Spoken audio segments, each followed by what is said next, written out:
ভালোবাসা 10টি গুণ যে নারীর মাঝে আছে, আল্লাহ তাআলা স্বয়ং তাদেরকে অনেক বেশি ভালোবাসেন। সে নারী কারা, কি কি গুণ তাদের মাঝে থাকতে হবে যে আল্লাহ ভালোবাসবেন, সেই গুণগুলো আজকে আমরা আমাদের তাফসীর প্রোগ্রামে জেনে যাব। ঠিক আছে ইনশাআল্লাহ। নাম্বার 1, যে গুণের নারীকে আল্লাহ তাআলা ভালোবাসেন তাদের মাঝে নাম্বার 1 হচ্ছে সেই নারী যে নারী অভিযোগ কম করে। যে নারী অভিযোগ কম করে তাকে আল্লাহ তাআলা ভালোবাসেন। অনেক মেয়ে দেখবেন অল্পতেই অভিযোগ শুরু হয়ে যায়।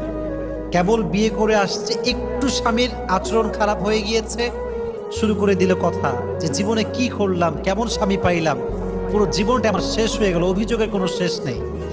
আবার আছে অনেক ওয়াইফ এরকম দেখবেন যে স্বামী সারা জীবন খাওয়ায়, সারাটা জীবন দেয়, কোনো একদিন একটু কমতি হয়ে গেলে বলে যে তুমনে আজ তক মুঝে ক্যা দিয়া, কুছ ভি নেহি দিয়া।